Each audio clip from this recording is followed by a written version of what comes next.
Welcome back, everyone. History Hit here is going to give us a fun video called Historian Explores Famous Viking Sites in Iceland. Obviously, the Norse, the Vikings, they traveled all throughout the North Atlantic. We know about, Greenland. We know about North America. We know about, obviously, stuff like Dublin and Normandy and Britain. And we know the Vikings went a bunch of places. But Iceland was kind of like the de facto colony, right? We can talk about Danelaw, we can talk about other places, but Iceland was a country founded by Norse men. And then from there, kind of grew. Let's chop.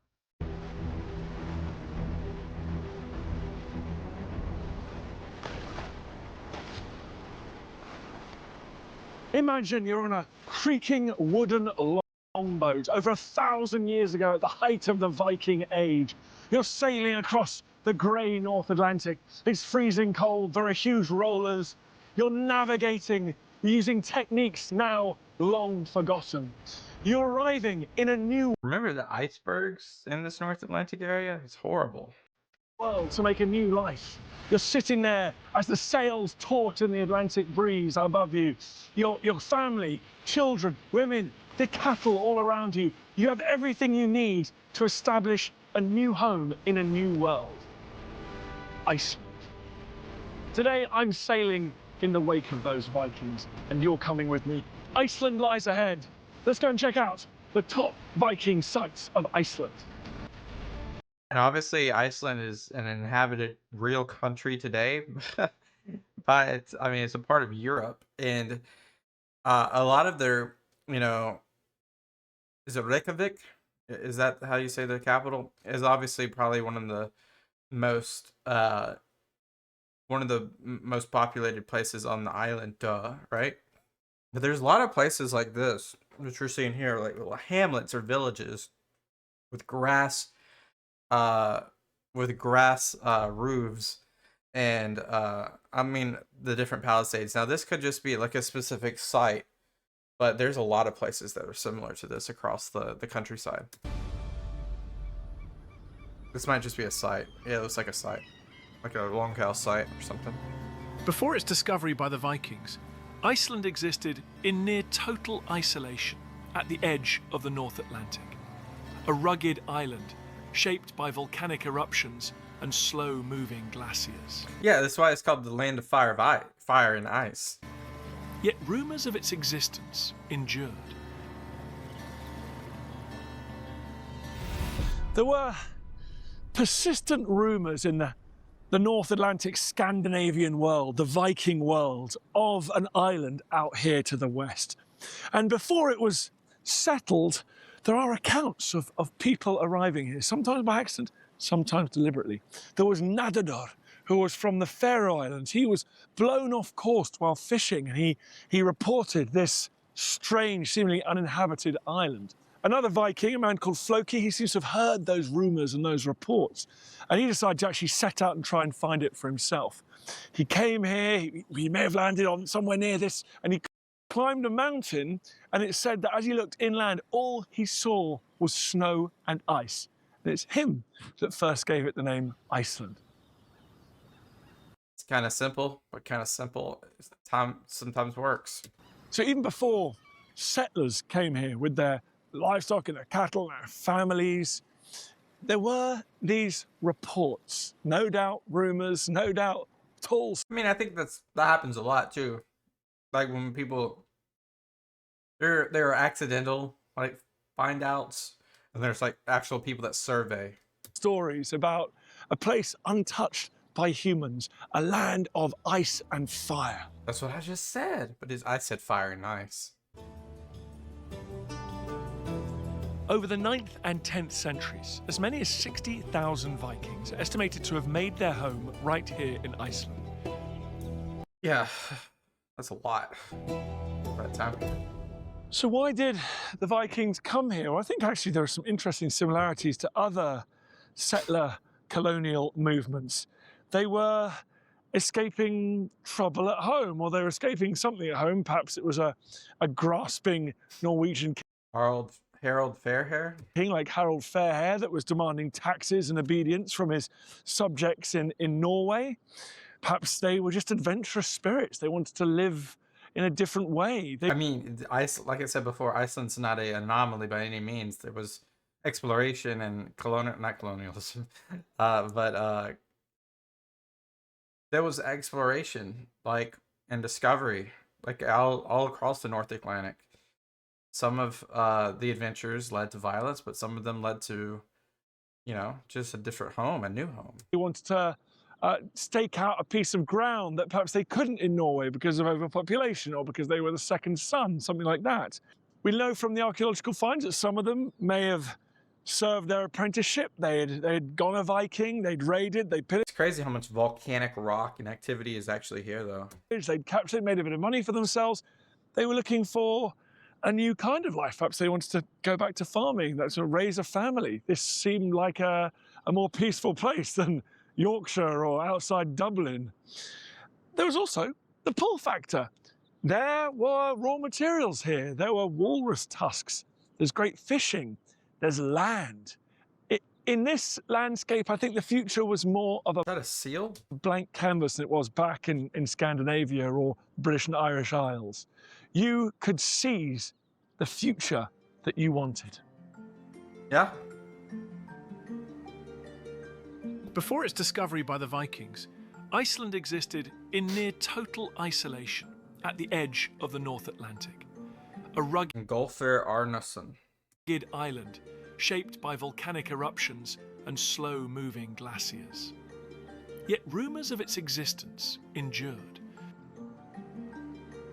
Reykjavik, meaning smoky bay, most likely named after the steam arising from the geothermal activity. The Settlement Expedition. Interesting. Interesting. So if anyone's going to Iceland, check this out.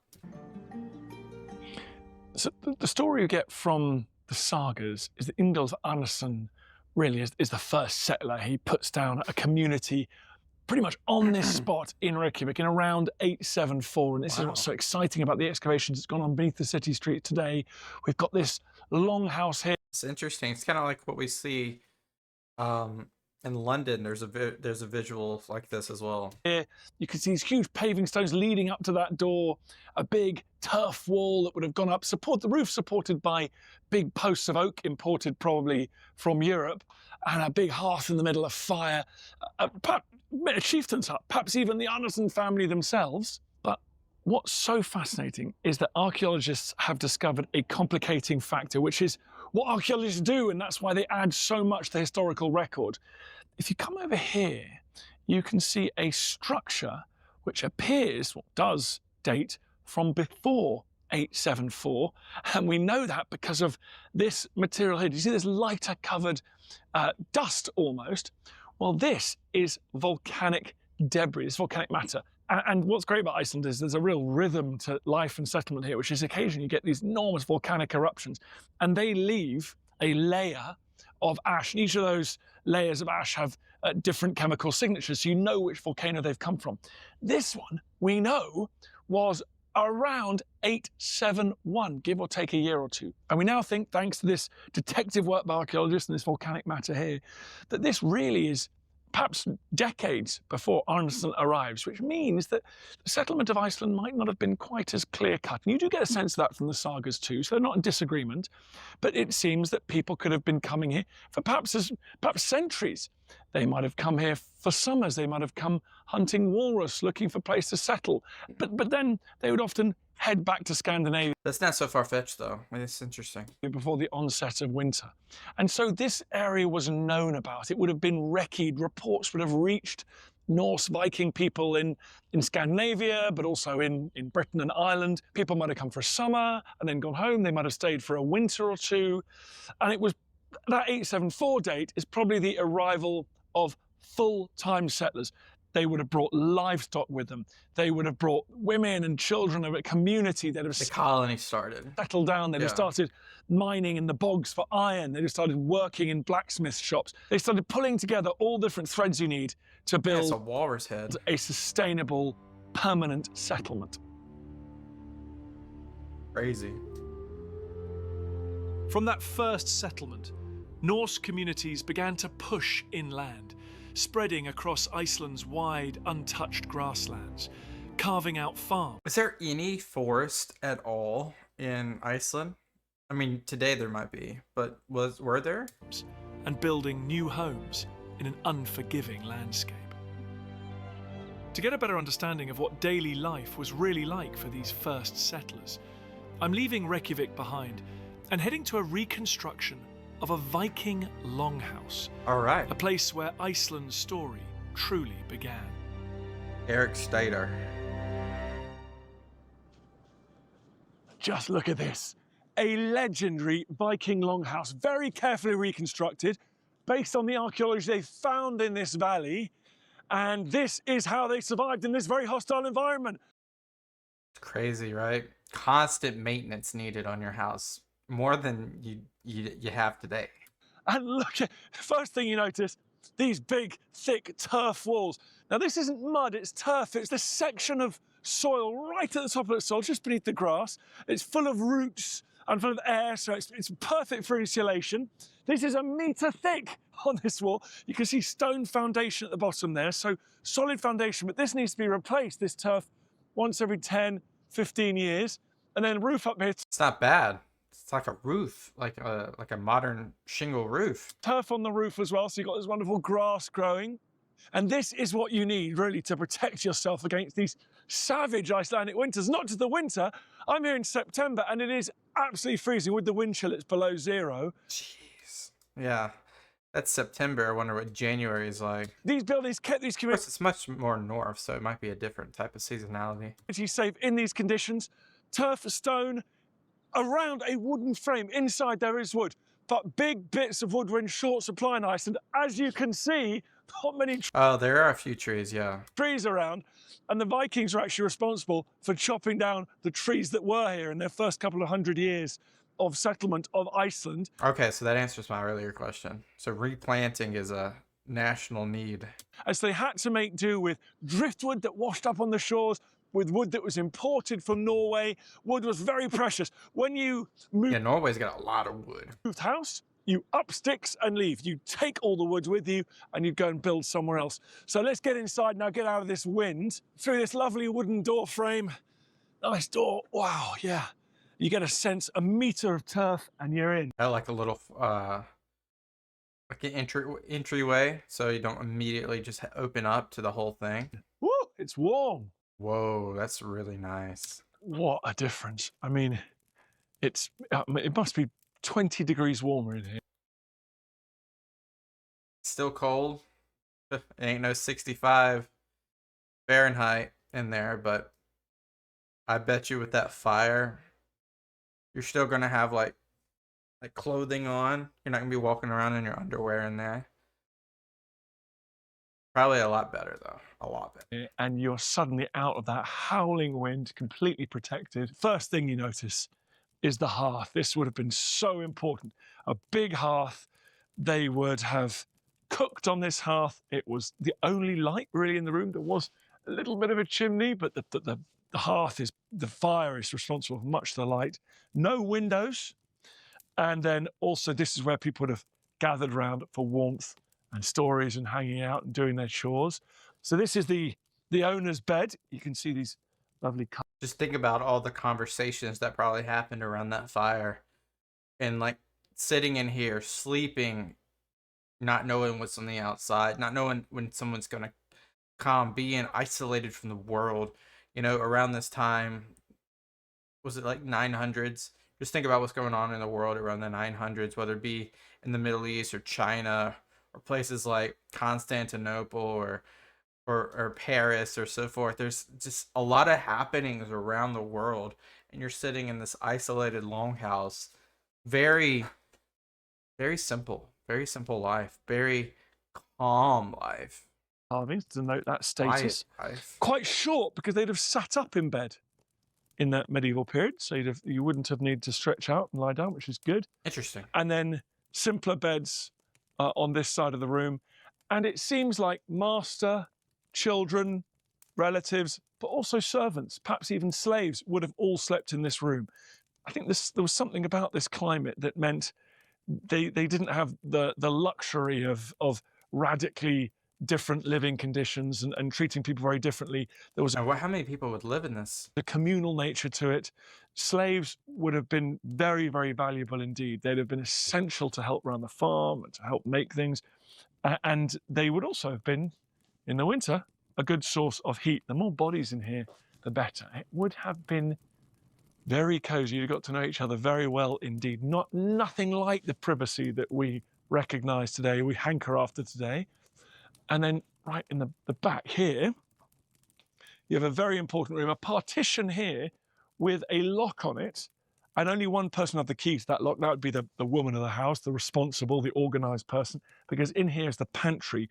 So especially this time of year, September, you are laying in the supplies, all of the things that you've gathered, all the berries that you're drying and turning into jams, the lamb that you've salted, that's all going into this area here. You've got beer there that you've made from the barley. That was one of the crops that you could grow in Iceland. You've got the skyr, the famous Icelandic skyr, which is thick, yogurt-like, high in protein, yogurt-like substance, which can keep you going through the winter as well. So that would have been absolutely packed this time of year. It would have felt very satisfying getting that whole room ready for the winter.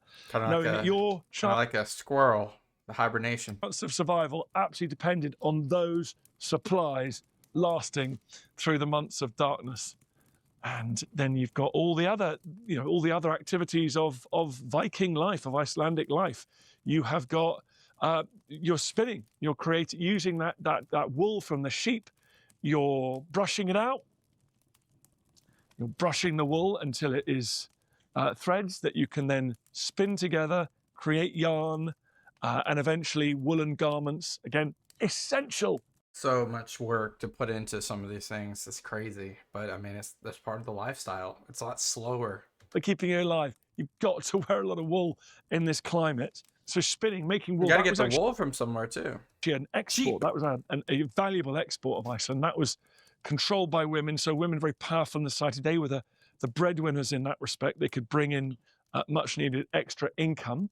As for the men, well, the men had their various uses, but one of the more famous Viking male pursuits was raiding, and that would involve months, perhaps years away, raiding other settlements elsewhere in the North Atlantic world. That's kind of like thing that you sleep with one eye open. And exploring. First Iceland, then Greenland, then Vinland into North America. And it all happened because of the intrepid, hardy, tough, resilient men and women who lived in places like this. Crazy. Crazy to think about. From these scattered communities, wider networks began to take shape, slowly evolving into a shared system of law and governance. Disputes had to be settled, grievances aired, and laws agreed. Wasn't that the all thing? And for centuries, there was only one place to do it. Each year, people from across Iceland gathered here at Thingvellir, the site of the ancient open-air parliament, where the business of an emerging nation was conducted beneath the open sky.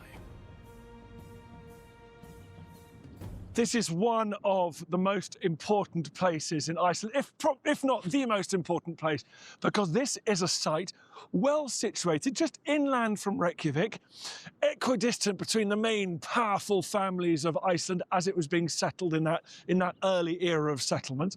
And this is a place where once a year, at the height of summer, all of those great lords who had come with their retinues. It was ideal. There was pasture for horses.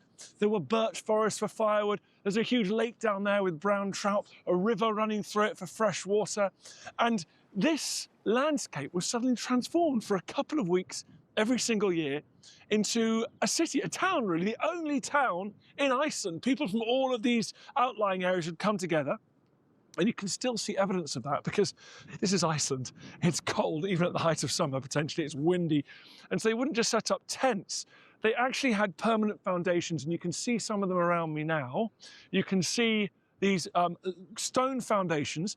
They would bring turf. Oh, yeah. They would bring their own wood. They would bring canvas or blankets and create these sort of, hardened tents. Then the lords would live there with their retinues, with their families. They would gather. They would do business. They would exchange sons and daughters on the marriage market. But most importantly, they were gathering for politics.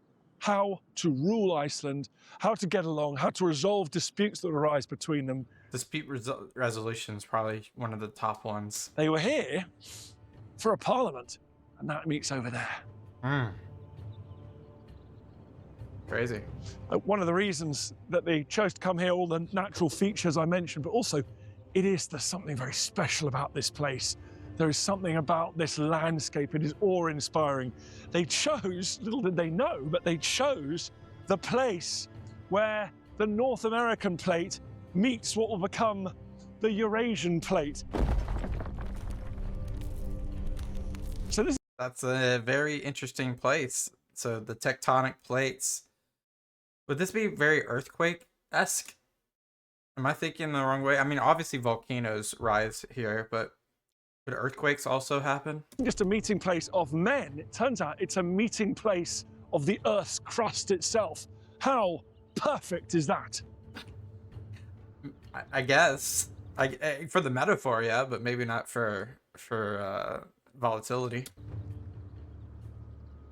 We've just come up the river a little bit from that camping area, and now we are here at the heart of this Icelandic project, really. Look at that, this huge natural amphitheatre. This was the Law Rock. And this is where every single free Icelandic man, so not the women, not the enslaved people, but the free Icelandic men could come here and they would stay down here in the amphitheatre. They perhaps were in the gorge beyond as Maybe because that shields a lot of the harsh winds, right? well. But they would listen to the law speaker, and he would stand up there and he would recite the laws as they'd been agreed, so that everyone in the country knew the laws under which they lived. Now, those laws were Like a forum almost. decided by a sort of assembly of the nobles. It was a couple of hundred people. There were the great lords of Iceland and a couple of advisors, and they met just over here as well. And they would all agree on a consensus. They'd agree on laws. Those laws were then given at this place. But normal people could have their say. They could speak up. They could ask for redress. They could talk about things that they were suffering from, injustice. They could also bring disputes here, and those disputes would be decided in this 2-week period around midsummer. So this is seen really as the world's oldest national assembly, the world's oldest parliament. It's an enormous Icelandic contribution to the... It's interesting. It's quite interesting. It's very different from like how we look at things like the Roman Senate or other parliaments, where it's just the people within the parliament. This kind of opens it up a little bit more to the public and more of a democratic feel. I mean, I think Athens had something similar to this a long time before. That very interesting though. march of global democracy. Iceland's contribution to the development of democracy is truly unique, and it's something Icelanders today are fiercely proud of. But there's something else they take just as much pride in: their hot springs. Iceland is world famous for its hot springs. I mean, that's a great contrast to the cold. They are everywhere as you look around the landscape. You see these plumes of steam coming up from little fissures in the rock, little geysers all over this island. But I'm heading to a place now where there's a particularly thick concentration. And even though it's pretty near freezing point, I think I might go in for a little swim, have a little hot tub. Nature's hot tub. How warm is it? Like 100 degrees? You don't want to die. These geothermal springs are unbelievable. Never been anywhere like it.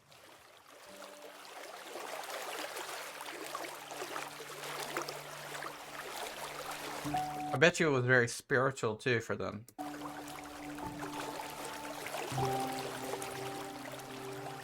Oh god, it's freezing. Oh, it's probably freezing. Oh, it's probably freezing.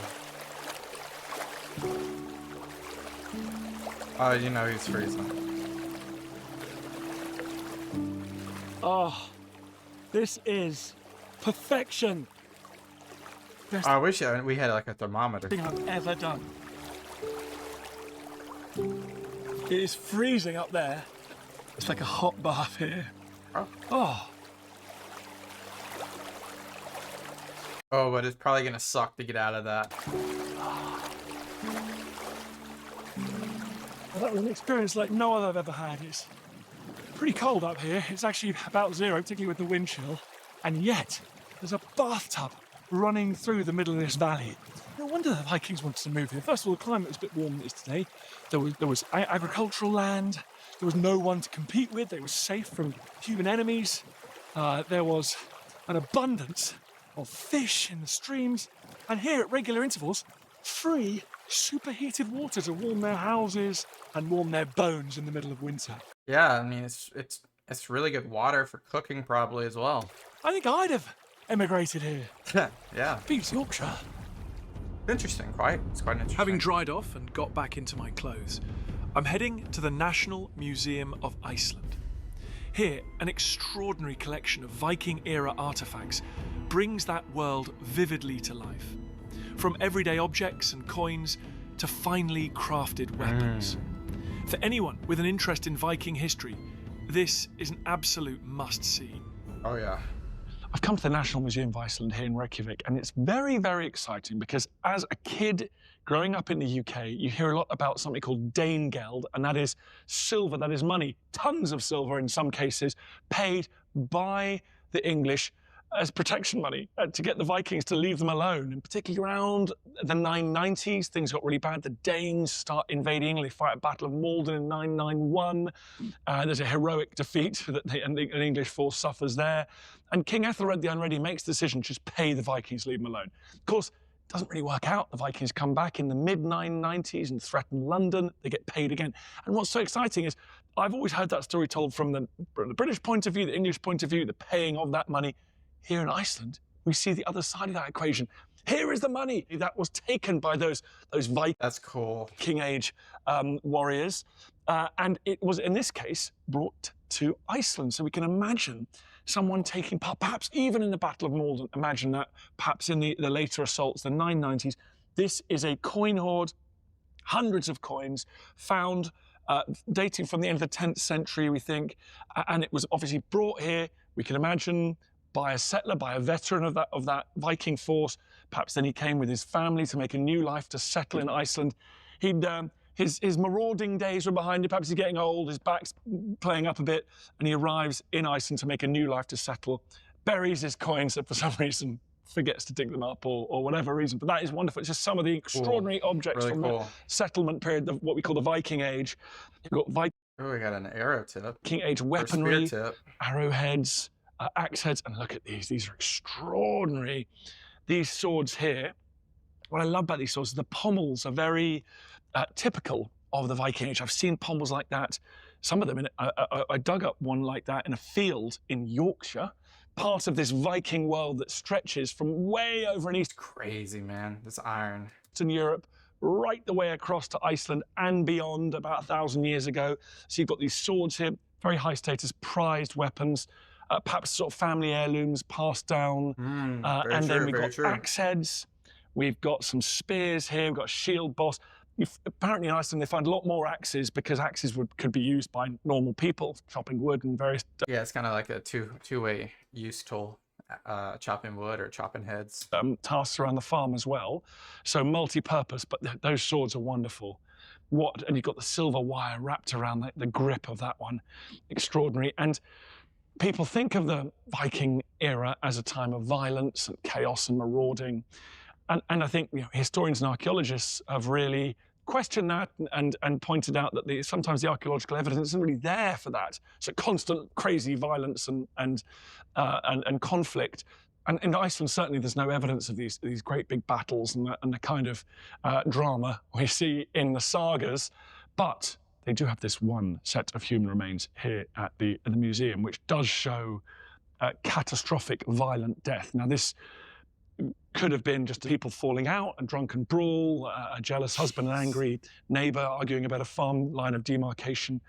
But we do see here on this side of the skull an absolutely massive blow to the side of the head from an axe, and also another blow here. If you look at he shaved a piece off the back of the head where another axe blow has fallen, and this person was then buried in the family plot. So evidence of crazy, hyper-violent. Could have been an execution, but that's quite a gory one.